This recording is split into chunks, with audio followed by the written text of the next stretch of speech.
All India मजलिस इत्तेहादुल मुस्लिमीन बंगाल चुनाव में 13 विधानसभा से पतंग उड़ाने की तैयारी जोर पर है।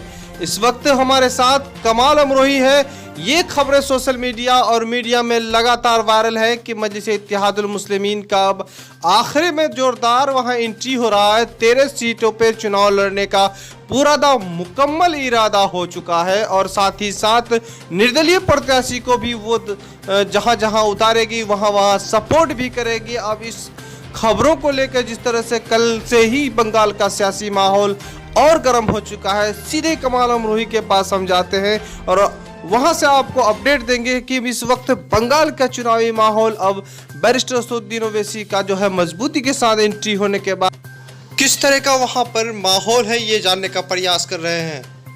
जी, सबसे पहले बहुत बहुत शुक्रिया आपका। देखिए, जहाँ तक अगर बंगाल इलेक्शन के बारे में अगर बात की जाए, जिस दिन से ये मालूम हुआ है, लोगों को ये संकेत मिला है कि 13 सीटों में यहाँ पर इलेक्शन लड़ेगी एमआईएम, और फिर उसी तरह से जिस तरह से बैरिस्टर असदुद्दीन ओवैसी साहब जो फुलपुरा शरीफ में आए थे, उसी तरह से अब यहाँ पर माहौल जो है गर्मा गया है। अब लोगों के दिलों में जो उम्मीद था वो जाग चुका है और लोगों तक मालूम पड़ गया है कि यहाँ से हर हाल में इलेक्शन लड़ेगी एमआईएम पार्टी। अब फिर से क्या ममता दीदी और कांग्रेस लेफ्ट और पीरजादा अब्बास सिद्दीकी साहब की गठबंधन की पार्टी जो है अब बेचैनी, ऐसा लग रहा है, महसूस हो रहा है। जी बिल्कुल, उन लोगों का दिमाग बिल्कुल घूम चुका है। अब उन लोगों को ये भी पता है कि अगर बैरिस्टर असदुद्दीन ओवैसी साहब अगर यहाँ पर अपना सवाल रखेंगे तो कहीं ना कहीं ममता दीदी की सरकार फिर से खतरे में आ सकती है।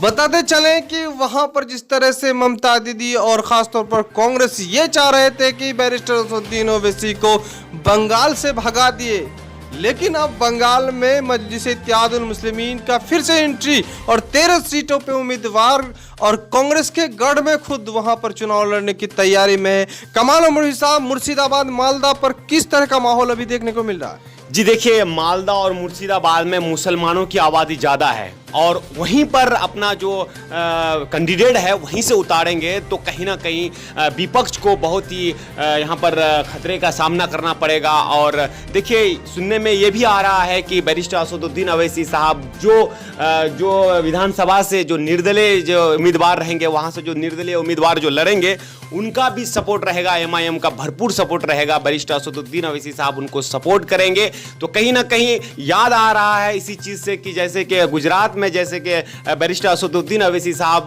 सपोर्ट किए थे जो निर्दलीय सीट में जो लड़ा था, उसी तरह से हमको भी लग रहा है कि बंगाल में उसी तरह से काम होना है। कमाल अमरोही साहब का कहना है कि गुजरात में नगर चुनाव हुआ था, वहां पर मजलिस इत्तेहादुल मुस्लिमीन ने गोधरा में खासतौर पर 8 उम्मीदवार उतारे थे और 8 में 7 उम्मीदवारों को शानदार जीत मिला था, लेकिन वहां पर बीजेपी लगातार वहां पर गोधरा के नगर पालिका को कब्जा किया हुआ था, लेकिन वहां पर 7 सीट लेके और निर्दलीय को मिलाकर वहां पर इस बार कब्जा जमा लिया है। इसी तरह से बंगाल की रणनीति में तैयारी है और इसी मुद्दे को लेकर, इसी रणनीति को लेकर के बंगाल में एंट्री है और 13 सीटों पर हम शुरू से आपको बता रहे हैं कि 22 सीटों का वो लोग चिन्हित किया था, जिसमें 13 आखिर तक 13 जो विधानसभा सीट है वहां पर अपने प्रत्याशी उतारने का बिल्कुल मन बना रहा था, सर्वे कर चुका था। लेकिन अब जो है कल से सियासी माहौल बंगाल का गर्म हो चुका है और खासतौर पर वहां पर कांग्रेस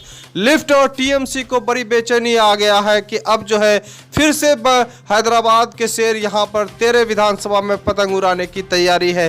फिलहाल कमाल अमरोही साहब ये बताएं कि अब जो है मजलिस को कितना सीट आने का संकेत मिल रहा है? देखिए, अगर 13 सीटों से अगर ज़्यादा भी अगर यहाँ पर लड़ती है मजलिस तो उससे भी अच्छा होगा कि मैंने पहले ही भी कहा था आपको, अगर मजलिस 20 से 25 सीटों में लड़ती है तो यकीनन मानिए कि यहाँ से 15 सीटों में उनको कामयाबी मिलती। लेकिन खबर के मुताबिक मैं आपको बता दूं कि अब तक जो है 13 सीटों के बारे में बताया है और अगर यहाँ 13 सीटों में अगर लड़ती है तो 100% 13 सीट यहाँ से निकलेगी मजलिस के लिए। और जिस तरह से पहले जो मजलिस चर्चे में रहे थे लगातार बंगाल इलेक्शन में, कल से बिल्कुल माहौल चेंज हो चुका है और यहाँ के जो वोटर हैं, जो मजलिस को चाहने वाले हैं, एक उम्मीद की किरण सा जगह है और वो लोग बहुत ही उमंग में है और बहुत ही मेहनत के साथ फिर से कल से काम करने में लगे हैं। इस बार बंगाल के लोगों को पहली बार पतंग के निशान पर वोट देने का मौका मिलेगा। और ख़ास तौर पर जो है वहाँ पर जिस तरह से उम्मीदवारों का भी चिन्हित हो चुका है और इस बार चुनाव प्रचार भी बहुत कम है, मजलिस को जो है तरह तरह से टारगेट और डिस्टर्ब भी किया गया है। लेकिन इस चुनाव में जो मतदान होगा ख़ास तौर पर, तो क्या लग रहा है कि मजलिस को कमज़ोर ये नहीं होगा कि उसको तैयारी करने का मौका नहीं मिला है, तो ऐसा नहीं होगा कि मजलिस वहाँ पर फिर हाशिए में चले जाए? नहीं, देखिए इससे कुछ फर्क नहीं पड़ने वाला है, क्योंकि यहाँ के जो बंगाल के जो लोग हैं वो जानते हैं बखूबी। कुछ दिन पहले जो बैरिस्टर असदुद्दीन अवैसी साहब का जो सभा होना था, उनके सभा को रद्द कर दिया गया, तो इससे कुछ फर्क पड़ने वाला नहीं है और भी मजलिस जो है मजबूत हुआ है। और देखिए विपक्ष को ये भी डर है कि बैरिस्टर असदुद्दीन अवैसी साहब को किसी भी तरह से बंगाल में एंट्री ना होने दिया जाए, क्योंकि अगर बैरिस्टर असदुद्दीन अवैसी साहब बंगाल में अगर एंट्री कर लेते हैं तो यकीनन मानिए कि यहाँ की राजनीति में कुछ मज़ा आएगा और जो विपक्ष दल है उनका पूरा पोल खोल देंगे। इसी के चक्कर में बैरिस्टर असदुद्दीन साहब को बंगाल आने से रोकने में पूरी ताकत झोंक दिए हैं। पहले मजलिस को टारगेट में लिया है ममता दीदी की सरकार, फिर मजलिस जब थोड़ा ठंडा हो गया फिर बीजेपी को लिए टारगेट में। अब देखिए कल से जो है बिल्कुल यहाँ की राजनीति चेंज हो चुका है और हमको लग रहा है कि फिर से ममता दीदी की सरकार फिर से बैरिस्टर असदुद्दीन अवैसी साहब को टारगेट करेंगे। स्टार प्रचारक के रूप में मजलिस इत्तेहादुल मुस्लिमीन के देश के अलग अलग राज्यों से आएंगे। जिस तरह से आपको झारखंड हो गया, उत्तर प्रदेश हो गया, बिहार हो गया, हैदराबाद और गुजरात, महाराष्ट्र, इन जगहों से वहां पर स्टार प्रचारक आएंगे। और बंगाल में दो भाषी के लोग हैं, कुछ लोग जो है उर्दू भाषी हैं और कुछ लोग हिंदी भाषी हैं। कुछ लोग ऐसे हैं जो सिर्फ बंगाली समझते हैं, बंगाली बोलते हैं। लेकिन उस वक्त जो है मजलिस के जो स्टार प्रचारक और राष्ट्रीय अध्यक्ष वहाँ पर प्रचार करेंगे, तो क्या लोगों को जो है मजलिस के पैगाम और संदेश को पहुँचाने में कितनी कठिनाई का सामना करना पड़ेगा? देखिए नवीद साहब, इससे कुछ दिन पहले जो बिहार के जो प्रदेश अध्यक्ष अख्तरुल इमान साहब जो प्रचार के लिए आए थे यहाँ पर, खासतौर से मजलिस का पैगाम को लेकर आए थे, उसी दिन पूरा साफ हो गया है कि यहाँ के लोग जो बिहार से सटे हुए ज़िले हैं, जैसे मुर्शिदाबाद हुआ और सारे जो मालदा हुआ, तो ये लोग हिंदी उर्दू समझते हैं और बखूबी जानते हैं ये लोग। और कुछ लोग जो है हमारे बंगाल के जो है वो बिहार भी जाते हैं और बिहार में मार्केटिंग करते हैं, बिहार के लोग बंगाल आते हैं, तो इन लोगों का डिस्कस होते रहता है। तो भाषा में उतना फ़र्क पड़ने वाला नहीं है। लोग यहाँ के लोग जो है हिंदी समझते हैं और जो भी दिक्कत होता है तो छोटा छोटा टीम बिल्कुल काम कर रहे हैं मजलिस के लिए और घर घर तक वो मजलिस के बारे में समझाते हैं और लोग समझ भी लेते हैं। तो स्टार प्रचार के रूप में जो अख्तरुल इमान साहब यहाँ पर आए थे, उनका सभा भी हुआ था। तो एक बिहार प्रदेश अध्यक्ष आने से इतना बड़ा सभा हुआ था, तो बताइए कि जो बैरिस्टर असदुद्दीन अवैसी साहब जो मजलिस के राष्ट्रीय अध्यक्ष हैं, वो उसके आने से कितना जन सैलाब होने का संकेत था। इसलिए विपक्ष जो है पूरी ताकत झोंक दी है उनको बंगाल आने से।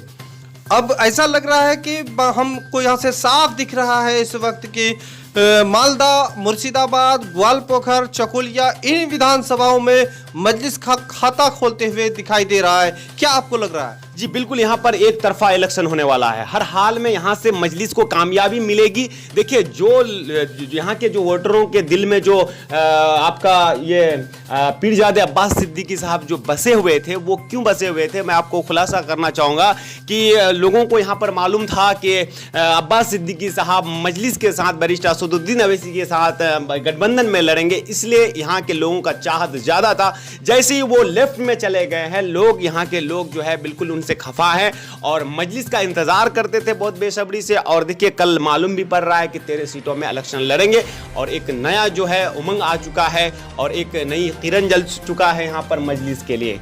हमारे साथ कमाल अमरोही साहब थे और बंगाल चुनाव का अपडेट दे रहे थे। हम गुज़िश्ता कई दिनों से आपको बंगाल अपडेट दिखा रहे हैं कमाल अमरोही के साथ। इस वक्त जो है हम कई दफ़ा भी बोले हैं कि 22 सीटों की तैयारी में थे, लेकिन 13 सीटों में अभी मुकम्मल जो है अच्छा संकेत मिल रहा है। और कल से वहाँ का सियासी माहौल उस वक्त से गर्म हुआ है जब मीडिया में ये सुर्खियों में आ गया है कि बैरिस्टर असदुद्दीन अवैसी बंगाल चुनाव लड़ेंगे ही और पतंग उड़ाएंगे अपना, और पतंग 13 सीटों में उतारने की तैयारी चल रही है। इस वक्त जो है मजलिस का इंतजार हो रहा है और बेसब्री से हो रहा है। बंगाल के लोग ये जान चुके हैं आखिरी चरणों में मजलिस अपने उम्मीदवार उतारेगी और खासतौर पर मुर्शिदाबाद, मालदा आदि जगहों में जहां पर कांग्रेस लिफ्ट का जो पकड़ मजबूत है वहीं पर उतारेगी, चूंकि कांग्रेस का अहम रोल रहा और असुद्दीन ओवैसी साहब को किनारा करने के लिए शुरू से ही पीरजादा अब्बास सिद्दीकी साहब मजलिस के साथ होने के लिए संकेत था और उन्होंने खासतौर पर कांग्रेस और लिफ्ट के साथ इसलिए आए थे कि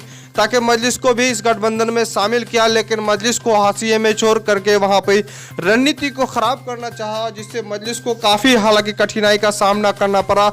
अब लेकिन मजलिस अब इस तरह से कल का खबरें जो आ रही है वो सुर्खियों में है और इस वक्त मजलिस काफ़ी मजबूत दिखाई दे रहा है। फिलहाल असुद्दीन ओवैसी साहब का इंतजार है बारीकी के साथ। ऑब्जर्वर माजिद हुसैन साहब वहाँ देखते हैं 2-1 दिनों में ये आपको साफ क्लियर हो जाएगा कि मजलिस कितने सीटों पे उम्मीदवार उतारेगी।